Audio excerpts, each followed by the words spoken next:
Dans le monde d'Harry Potter, il y a une école bien plus intéressante que Poudlard, et elle est considérée comme la plus grande école de sorcellerie. Située dans les montagnes de la Lune à l'ouest de l'Ouganda, Ouagadougou accepte des étudiants de tout le continent africain.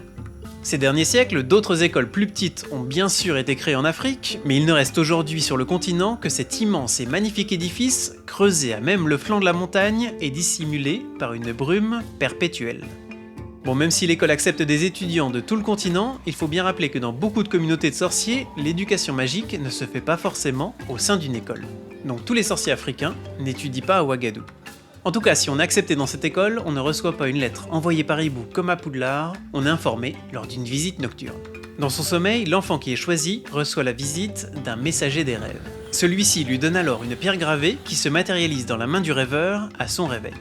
Concernant l'éducation magique, Ouagadougou est assez unique. Déjà, les baguettes magiques sont vraiment optionnelles. S'agissant d'une invention européenne, bon nombre d'étudiants n'utilisent jamais ou extrêmement rarement cet objet, trouvant plus instinctif et pratique de lancer les sortilèges directement à main nue.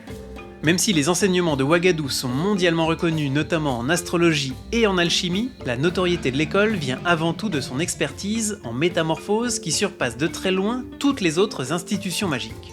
Contrairement aux autres écoles, bon nombre de ces étudiants sont des animagies. C'est-à-dire que comme Sirius et McGonagall, ils sont capables de se transformer en animaux. Et animagie, c'est le pluriel d'animagus. Lors d'un récent symposium international d'animagie, l'équipe scolaire de Ouagadougou a d'ailleurs attiré l'attention de la presse magique lors de leur démonstration de transformation synchronisée. Les sorciers non africains étaient tellement impressionnés devant une telle maîtrise de leur art que leur prestation a quasiment causé une émeute.